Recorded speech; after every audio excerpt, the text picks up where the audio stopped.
So picture this. You're standing in the middle of the supplement aisle at your local pharmacy. Oh, yeah. The worst place to be when you're stressed. Right. You're feeling a little run down. Maybe your throat has that like familiar, unwelcome scratch. Mm. And practically everyone around you at work or, on the train is sniffling. Yeah, it's that time of year. Exactly. So you look at the shelves and you are just completely overwhelmed. Just endless rows of these brightly colored bottles. Promising the world. Yes. Every single one promising to be your ultimate immune savior.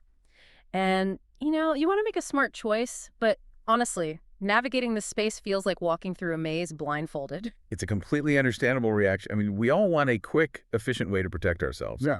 Especially when we're just bombarded by marketing that promises like miracle cures in a bottle. Yeah, totally. But the fundamental problem here is that we're taught to think of our immune system entirely the wrong way. How so? Well, we usually picture it as a static wall. Like, we think, I need to build my wall to keep the bad guys out. Right, like building a fortress. Exactly. But the human body doesn't operate like a brick wall. A much more accurate way to visualize your immune system is as a highly complex, dynamic security force. A security force. I like that visual. And just like a real security force, it doesn't just need more bricks. It needs very specific types of support. Okay. It needs weapons, yes. But it also needs communication systems, training facilities, and mediators to actually tell the soldiers when to stand down. Okay, let's unpack this. Because while there is undeniably a lot of snake oil out there, we have a source today that proves some of these supplements genuinely pack a punch. If you actually understand how that security force works, yeah. Right. So we are diving into a highly detailed article by Laurent Fabian. He's the founder of Ingredientsage. And the article is titled, Best Supplements for Boosting Your Immune System, What Actually Works. It's a great piece. It really is. And this deep dive is specifically for you, the curious learner who wants to cut through the marketing fluff and figure out what your body actually needs. So let's start with the core defenders. The big names. Yeah, the heavy hitters. And I have to admit, my instinct, the absolute second I sneeze, is to reach for vitamin C. I mean, it's the classic, right? Oh, absolutely. Everyone does it. But this source elevates vitamin D instead. It calls it the Swiss Army knife of vitamins. So why is D suddenly outranking C? What's fascinating here is that we have culturally pigeonholed vitamin D as just like the bone health vitamin. Right, calcium in milk commercials. Exactly. Yeah. But its role in the body is vastly more complex. Vitamin D actively regulates your immune cells, and the article points out this biological reality that completely reframes how we should look at this nutrient. Which is? Vitamin D receptors are found throughout your immune cells. We're talking about T cells, B cells, antigen-presenting cells. Wait, when you say receptors, do you mean these immune cells physically have like docking stations built onto them specifically designed for vitamin D? That is the perfect way to picture it. Yeah. Yeah. Imagine a lock and key. Okay. The immune cells have these complex locks on their surface, and vitamin D is the only key that fits. Oh, wow. Yeah, so if those locks aren't turned, the cell simply cannot activate its defensive mechanisms effectively. It's an actual functional requirement for the security force to operate. So it's not just a nice to have, it's mandatory. Absolutely. Recent studies highlighted in the source show that people with adequate vitamin D levels tend to have much better outcomes when fighting off respiratory infections, simply because their immune cells are actually unlocked and fully online. The tricky part, though, based on what we're reading, is that most of us are essentially running on empty. Yeah. Like we're walking around with locked immune cells because our primary source for that key is the sun. And modern life is lived almost entirely indoors. Right, unless you're spending significant time outdoors every single day without sunscreen. Which is its own problem. Exactly, which brings practical and dermatological complications. So you're likely running low. And this becomes a major vulnerability if you live in a region with long, dark winters, or if your routine is just, commuting in the dark and sitting in an office all day. Yeah, that's pretty much everyone I know. So if I'm looking at that pharmacy shelf, how much vitamin D am I actually supposed to be taking? Like, is there a standard dose? Well, the article mentions a general maintenance range of 1,000 to 4,000 IU daily as a starting point. Okay. But there's a crucial caveat here. Vitamin D is fat-soluble. Meaning your body stores whatever you don't use in your fat tissue. Yes, it accumulates. Because it builds up over time, you shouldn't just guess your dosage and start taking massive handfuls of the stuff. Right, because more isn't always better. Exactly. The medical recommendation is to get a simple blood test from your healthcare provider first. Find out exactly where your baseline levels are, and then tailor that 1,000 to 4,000 IU range to fill your specific gap. That makes total sense. All right, so we have our Swiss Army knife unlocking the troops. Let's talk about the old faithful vitamin C. Yes, the classic. If D is activating the security force, what is C actually doing for those white blood cells? Think of vitamin C as the essential supply chain for your frontline personnel. It's an incredibly potent antioxidant. Okay. When your white blood cells attack a virus, they release a lot of toxic chemicals to destroy the invader. Like a dropping bombs. Exactly. It's a messy, chaotic fight. Mm. So vitamin C protects your own immune cells from the collateral damage of their own weapons. That's interesting. Yeah, it keeps the white blood cells alive and functioning longer during the battle. I want to pause here, actually, and address a massive misconception that the article hits head on. Taking vitamin C will not necessarily prevent you from getting sick in the first place. No, it will not. Like, you can chug gallons of orange juice, and that office cold is still going to catch you. That is a vital distinction to make. It's not an impenetrable magical shield. Right. However, the data suggests that having adequate vitamin C reduces the duration and the severity of your symptoms once you are actually sick. Okay, so it helps after the fact. Right, you're giving your immune system a stockpile of extra ammunition. It helps the troops fight harder, survive the crossfire, and finish the job faster. And earlier we mentioned that vitamin D is fat-soluble and stores up in the body, but vitamin C operates completely differently. It's water-soluble. Which fundamentally changes how you need to take it. Right. Your kidneys constantly filter your blood, and any excess vitamin C just gets flushed out in your urine. You cannot store it for a rainy day. So taking a massive, 5,000 milligram pill on a Monday doesn't protect you on a Friday. No, it just gives you very expensive urine on Monday afternoon. Nice. You need a continuous daily supply. You can get a robust amount from your diet through citrus fruits, bell peppers, strawberries. Yeah. But if you're going the supplement route, the recommended range is typically 500 to 1,000 milligrams daily to keep that supply chain fully stocked. Here's where it gets really interesting, though. We have the vitamins that arm and activate the security force. But a military unit that can't talk to itself is just like an uncoordinated mob. Precisely. How did these cells actually coordinate an attack when a virus breaches the perimeter? And I think that brings us to the communicators and the calmers. Let's look at zinc. Zinc is one of those minerals that simply does not get the credit it deserves. If vitamin C is the extra ammunition, zinc is the literal radio communication system for the troops. The radio system. Yeah, it operates as a crucial signaling molecule. How does that actually work in practice, though? Well, when a cell detects a viral threat, it needs to call for backup. Zinc helps trigger the release of specific proteins called cytokines. Cytokines. Okay, I can think of cytokines as flare guns. The cell shoots up a flare, and the rest of the immune system sees it and knows exactly where to swarm. Wow. And without adequate zinc, those flare guns jam. The signaling is delayed, and your response to a threat becomes sluggish and uncoordinated. And the article points out that even a mild deficiency in zinc can impact this signaling network, which is a problem because deficiency is surprisingly common. It's particularly prevalent in older adults. As our ability to absorb minerals decreases with age, and also in people who follow certain plant-based diets. Why is that? Because the most highly bioavailable forms of zinc are found in meat and shellfish. Okay, so the fix seems easy. Just buy a zinc supplement. But the author puts a massive bold warning sign on this specific mineral. More is absolutely not better here. No, it's the ultimate biological irony. How so? If you overload your system with massive doses of zinc, it actually suppresses your immune system. Oh, wow. Yeah. Taking too much essentially jams the very radio frequencies we just talked about.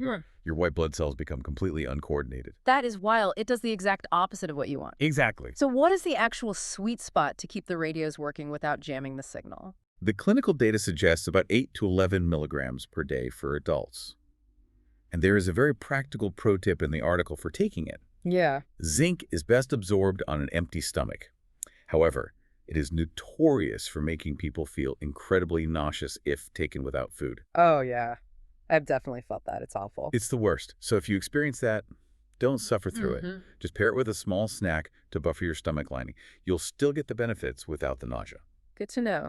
Okay, let's look at the other side of this category, which feels a bit more botanical. Elderberry, Ah, yes. the dark horse of immune support.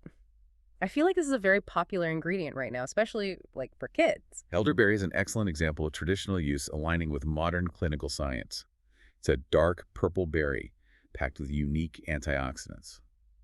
But the mechanism here is slightly different from what we've discussed so far. How so? It doesn't necessarily kill a virus on contact.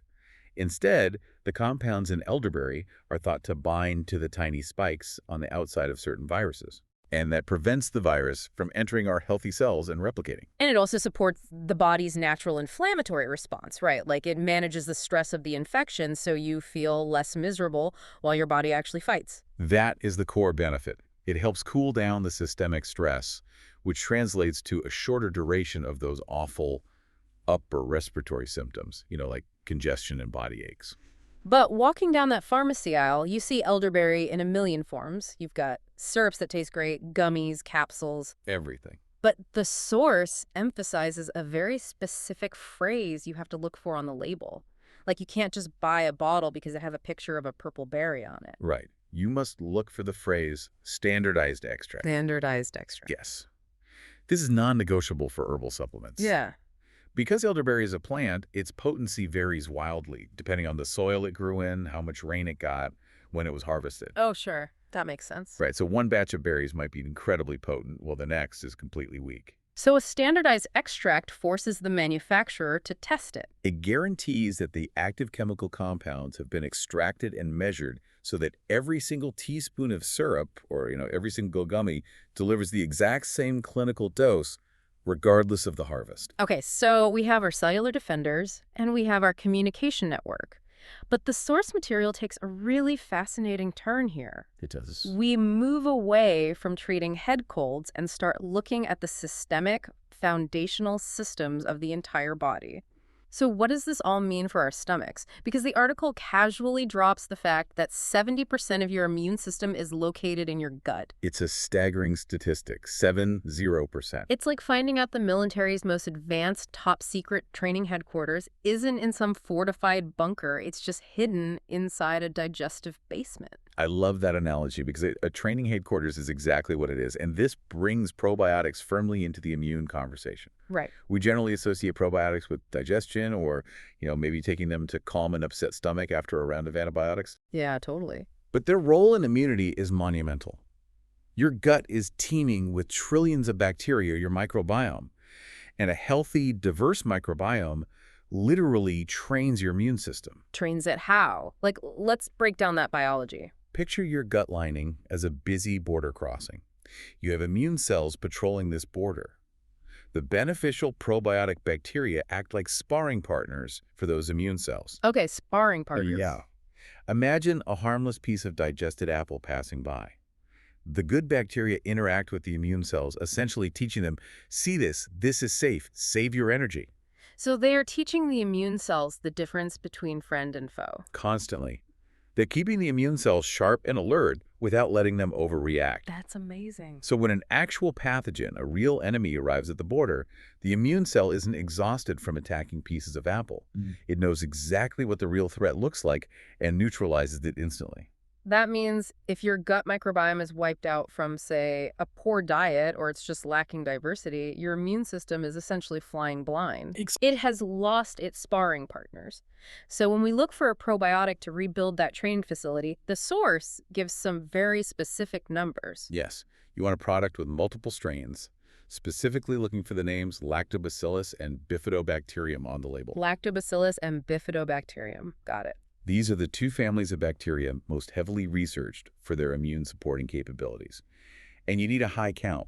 We're looking for 10 to 50 billion CFUs. CFUs being colony-forming units. Let's translate that for the listener really quick. A colony-forming unit is simply a live, active bacterium that is capable of dividing and forming a colony inside your gut. Hi. If the bottle doesn't list the CFUs, or if the number is in the mere millions, it simply won't have the manpower to survive the harsh stomach acid and set up that training camp in your intestines. Which perfectly sets up the other major systemic player we need to discuss, omega-3 fatty acids. Yes. Again, usually when I hear omega-3, I think of fish oil for heart health or maybe brain function. I don't really think of my immune system. Right.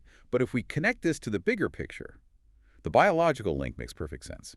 Omega-3s, Specifically, the fatty acids EPA and DHA are the ultimate regulators of inflammation. And chronic inflammation is the absolute enemy of a strong immune system. Think about it this way.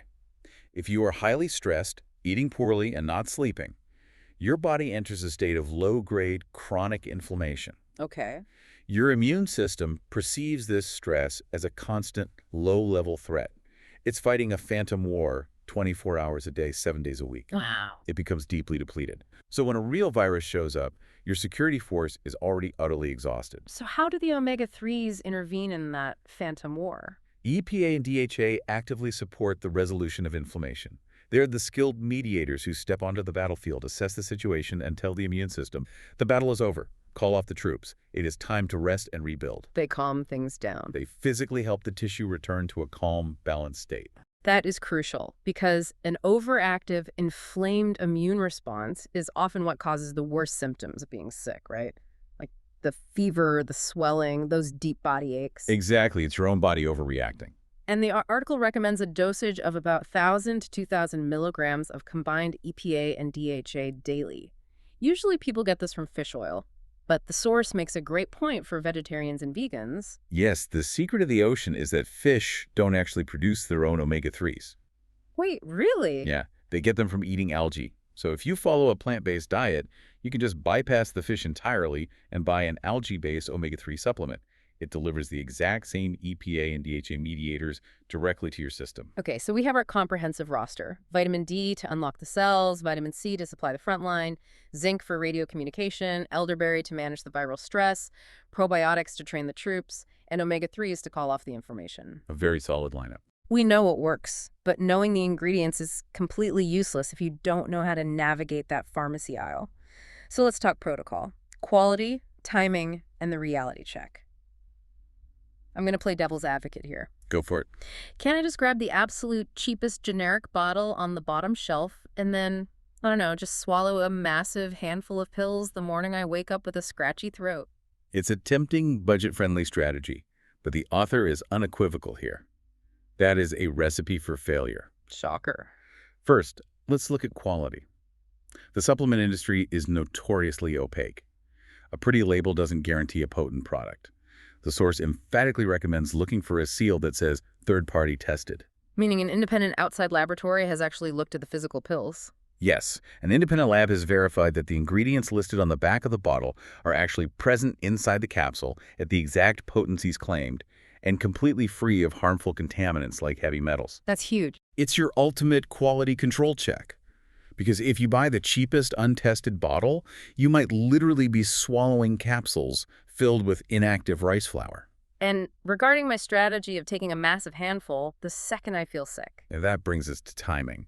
The core message of this research is that consistency is everything.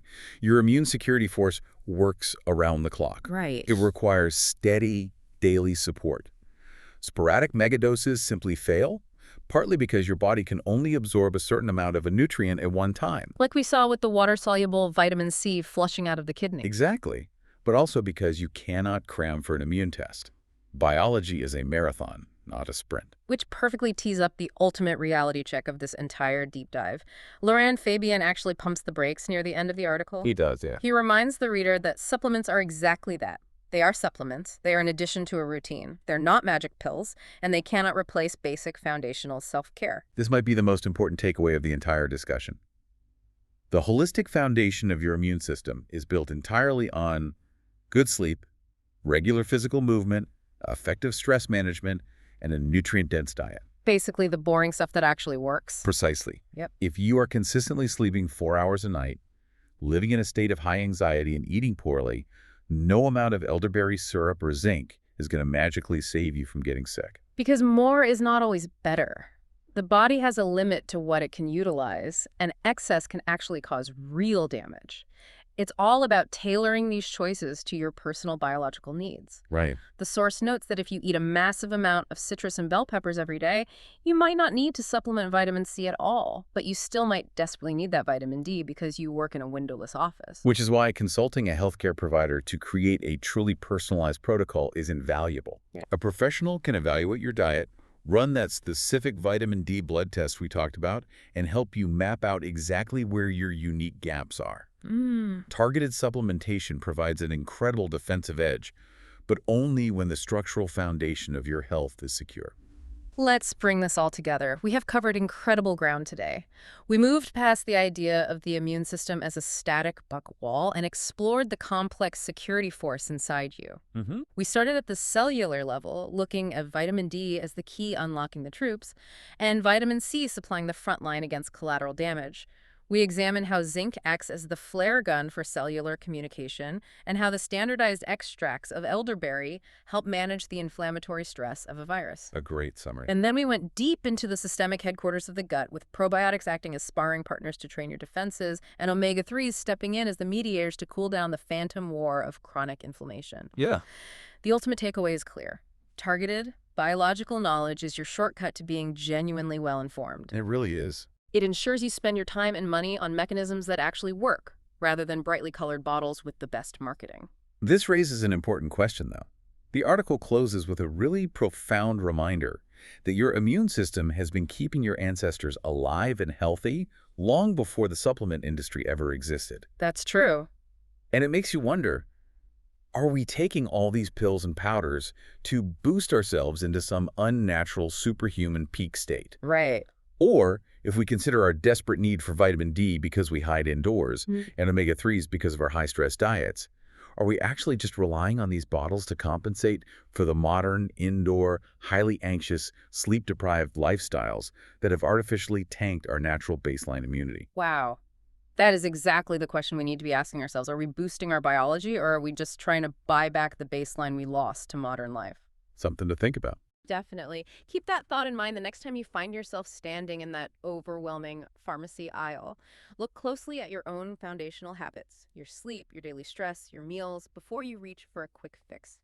Thank you so much for joining us on this deep dive into the real science of immunity, and we will catch you on the next one.